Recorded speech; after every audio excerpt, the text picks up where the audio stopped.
طرح مطلب منزل بمنزل تسلسل کے ساتھ ہوں ایک ایک چیز کی اصل غایت اور اس کی یوں سمجھے تو تعویل بیان فرما رہی ہیں کہ اس کا اصل، اس کا جو ظاہر ہے، اس کی حقیقت اصلی بتا رہی ہیں۔ سبحان اللہ۔ اور اس میں پھر بی بی جب آتی ہیں حج پر، تو حج کو تمہاری دین کی تقویت کا باعث قرار دیا، کیونکہ حج دین کی طاقت کا اظہار ہے۔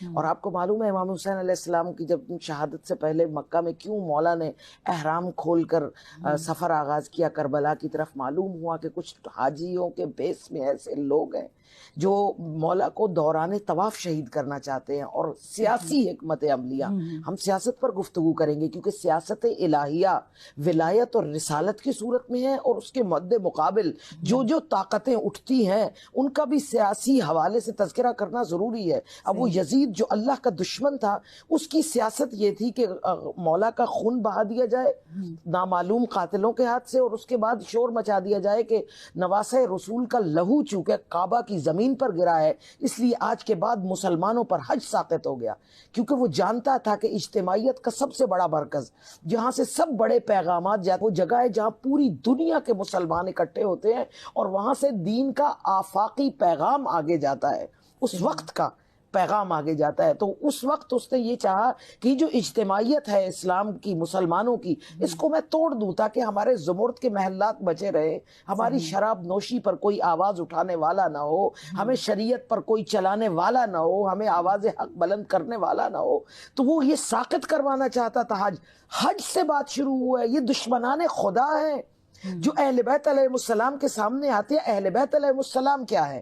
آپ خود سمجھیے گا محترمہ، آپ خود استاد ہیں، آپ پروفیسر، ماشاء ڈاکٹر ہیں، آپ جانتی ہیں کہ جب آپ ایک بڑا مؤسسہ یا بڑا ایک نظام قائم کرتے ہیں تو آپ جو ایک سسٹم بناتے ہیں، اس میں جو سلسلے ہوتے ہیں، اس میں جو طالب علم ہے اس کے لیے کچھ در کھلے رہتے ہیں کہ یہ اتنی چیز دیکھ سکتا ہے اس نظام کی، یہ چابیاں اس کے پاس ہے کہ اپنا رزلٹ دیکھ سکتا ہے۔ استاد کی مزید آگے اہلیت ہوتی ہے، وہ مزید آگے کے ڈاکومنٹس تک رسائی ہوتی ہے، اور ایک وہ جو سردار ہوتا ہے اس تمام نظام کا، وہ اپنے لیے جو اپنا نائب بناتا ہے، اپنا نائب مقرر کرتا ہے، اس کو وہ سارے اختیارات دے دیتا ہے، ایکسیسز سارے اس کے پاس ہوتے ہیں، لیکن ہم اس کو سردار نہیں کہہ سکتے۔ سردار وہ ہے، یہ نائب ہی رہے گا، وہ سردار ہی رہے گا، اختیارات اگرچہ اس نے عطا کر رکھے ہیں اپنے، مگر وہ خدا ہے، یہ بندے ہیں۔ تو یہ اختیارات الہی بول رہے ہیں، یہ سیاست الہی کے چہرے ہیں۔ مولا نے اس لیے اپنے سفر کو موقوف کر کے حج کو اور کربلا کی طرف سفر آغاز کر دیا، گویا آپ کے حج کو بچایا ہے حسین نے۔ اور یہ جو حل من ناصر ینصرنا ہے، یہ حل من ناصر ینصرنا کا نعرہ ہے، کوئی ولایت کا مددگار جو میدان حق میں آ کر شریعت کو بچائے اور شریعت کے اصولوں کا پرچم بلند کرے، تکبیر کے نعروں کے ساتھ پرچم وحدانیت کو اٹھائے۔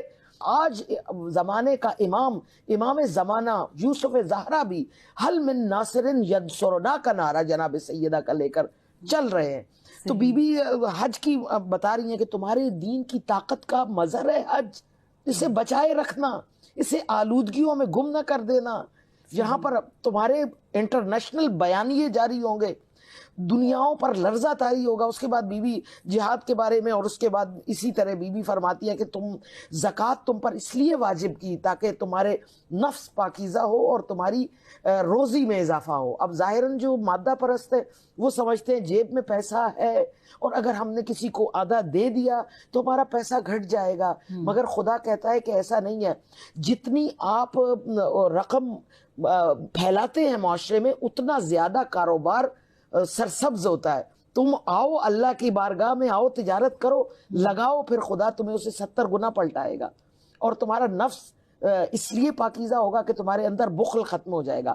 تم اپنے خدا کے لیے دینا سیکھو گے، انسانوں میں بانٹو گے، تو تمہارے اندر خدا کی کریمی کی وہ شباہت آئے گی کہ خدا اپنے بندوں میں دیکھنا پسند کرتا ہے۔ اس کے بعد بی بی فرماتی ہیں کہ صلہ رحمی کو تمہاری زندگی کو بڑھانے کا سبب قرار دیا، یعنی اصل بتا رہی ہیں۔ اس کے بعد فرمایا والدین کے ساتھ نیک سلوک کو تمہاری اللہ کے غضب سے دوری کا سلسلہ بنایا، یعنی جب والدین کی نعمت جو انہوں نے عطا کی ہمیں، ہم ان کے شکر کے طور پہ ان کا احترام عزت کرتے ہیں، تو گویا ہم شکر کرنا سیکھتے ہیں۔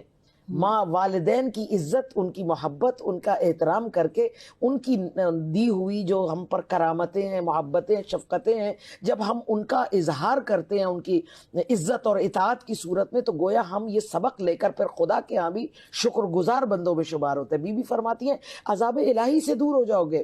پھر فرماتی ہے ہماری اطاعت کو، اللہ اکبر، ہماری اطاعت کو تمہارے دلوں کو جوڑنے کا سبب قرار دیا۔